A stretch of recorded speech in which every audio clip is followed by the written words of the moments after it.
Velkommen til Krimi 5. I dag får vi Johan Johansen på besøg i studiet. Johan Johansen er opvokset på Lolland Falster, og hendes forældre har hele livet været kontanthjælpsmodtagere.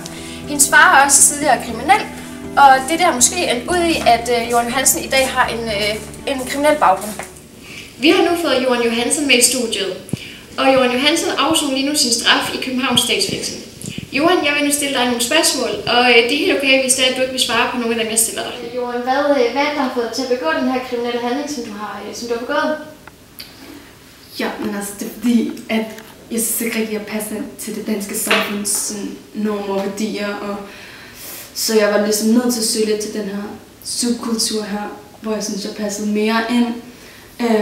Jeg har heller ikke taget en uddannelse, så jeg har rigtig svært for at komme ind på arbejdsmarkedet, og jeg synes, det danske samfund sådan i dag stiller rigtig høje krav til os individer, om vi skal ud på arbejdsmarkedet og komme i beskæftigelse. Så har mine forældre også været på kontanthjælp, så jeg synes også, det allerede fra barnsben af har været rigtig svært at komme i gang. Så jeg så ikke engang udvejen end at ty til kriminalitet. Jamen, jeg kan godt se det fra dit perspektiv, men jeg undrer mig lidt over, hvorfor du tyder til subkulturens normer og værdier, i stedet for at holde dig til majoritetskulturens normer og værdier. Altså, jeg tror bare, jeg blev mere sådan anerkendt, du ved, og jeg følte bare, at jeg passede bedre ind der i subkulturen, så det var derfor. Jamen, sociologerne Gresham Sykes og David Matzler, de har en teori om, at når man begår en kriminel handling, så tager man valget, og det er et bevidst valg, man tager. Vil du mene, at da du begik den her kriminalitet, det var et bevidst valg, du tog? Altså, jeg tænkte ikke så meget over det, du ved. Jeg følte bare, at det var det bedste for mig. Kan du sådan prøve at forklare, hvad det var, der skete, da det var, at du begik den kriminelle handling? Sådan, hvad tænkte du i det øjeblik, du begik kriminaliteten? Jo, men altså, jeg tænkte overhovedet ikke rationelt. Jeg var totalt irrationel, du ved. Altså, jeg tænkte slet ikke på de omkostninger og altså den her kriminelle handling, jeg gjorde, ville have. Jeg tænkte kun på den her store gevinst, ved. Så jeg tænkte slet ikke på, hvad risikoen var for, at jeg ville blive opdaget, og hvad sådan straffen for det her konsekvenserne fremad ville være for mig. Så jeg tænkte i hvert fald ikke rationelt. Hvordan tror du så, at folk vil se på dig, når du kommer ud af fængslet, og har du mistet noget kontakt med din familie, mens du har afsonet din straf? Eller undskyld mig, hvordan tror du, at du vil komme til at miste kontakt med din familie, når du kommer ud og har afsonet din straf? Altså, jeg tror, det bliver rigtig svært for mig at komme ud på det arbejdsmarked der, fordi at jeg tror, at arbejdspladserne og alle de andre i samfundet, de vil stemple mig som kriminel og ikke vil ansætte mig, så jeg tror, det bliver mega svært at komme ud på det der arbejdsmarked igen. Og hvad angår min familie, jeg tænker sådan, at jeg, altså størstedelen af dem er jo kriminel, og jeg tror, jeg mister kontakten. Tror du kan holde dig væk fra kriminaliteten, når du engang har afsonet din straf, og føler du, at fængslet har resocialiseret dig? Altså, jeg synes, fængslet har prøvet at resocialisere mig, du ved.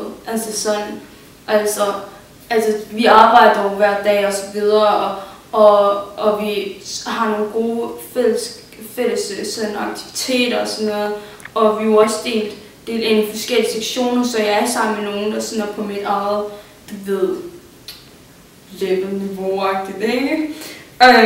Men jeg tror, det bliver rigtig svært at komme ud på det der arbejdsmarked igen, fordi at jeg har fået den her stempling, og man kan se, at jeg har været indsat og så videre. Så jeg tror, det bliver rigtig svært at komme ud igen. Men altså, jeg synes, at det går egentlig meget fint, bortset fra, altså man kan jo så også sige, at jeg har fået en hel del sådan kontakter herinde i fængslet, og sådan, som jo også er kriminelle, så mine venner og så videre, de er jo altså både ude og inde i fængslet her, de lever jo i et kriminelt miljø, så jeg ved altså ikke, om jeg kunne finde på at finde tilbage, men jeg håber på at komme ud på det der arbejdsmarked. Johan, du skal have mange tak, fordi jeg måtte interviewe dig. Jeg har ikke mere for i dag, så nu vil vi vende tilbage til studiet, hvor der vil blive... Hej og velkommen til Krimi 5's udvidet udgave. I dag vil jeg, Kenneth, Og Henning, sæt nogle faglige begreber på Jorans baggrund. Som tidligere nævnt, så er Joran opvokset på Lolland-Falster med 2 forældre, som begge var kontanthjælpsmodtagere, og en far, som er kriminel. Den her baggrund, det kan ligesom have været med til, at Joran selv er ind i det her kriminelle miljø, og det er det, vi kender som social arv. Og det her begreb, det bygger ligesom over en hypotese om, at mennesket ligesom overtager viden og holdninger og personlighedstræk fra forældrene gennem opvæksten. Ja. Og det leder os jo hen på Pierre Bourdieus begreb habitus, som på den ene side anerkender eksistensen af den her sociale arv, men mener også, at under givne vilkår, der er det muligt for mennesket at bryde den her sociale arv. Og disse mennesker kaldes for mønsterbrydere. Når vi taler om Pierre Bourdieu, så er det væsentligt at se på den sociale kapital. Den sociale kapital omhandler de normer og værdier, vi har indlejret gennem opvæksten. Samtidig handler det også om sociale relationer og individets rolle i samfundet. Pierre Bourdieu mener også, at ved gode kontakter og gode relationer er det lettere for individet at få en god uddannelse og i og med også et godt job.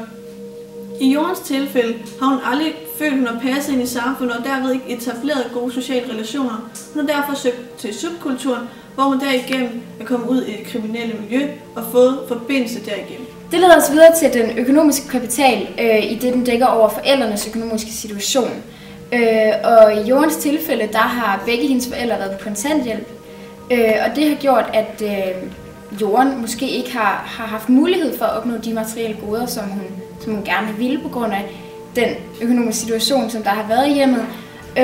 Og det kan medføre, at hun kan komme ud i kriminalitet på den måde. Vores interviewer Rikke spurgte Joran, hvorvidt hun ønskede at komme tilbage på arbejdsmarkedet, når hun havde afsonet sin straf.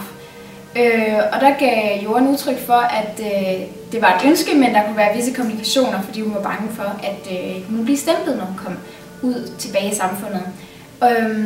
Og der er der man inddrager stemningsteorien, fordi den går ud på, at samfundet simpelthen tager en social afvigelse til individet i det har været i fængsel og fået en plet på straffeattesten. Det var alt, hvad vi havde for i dag.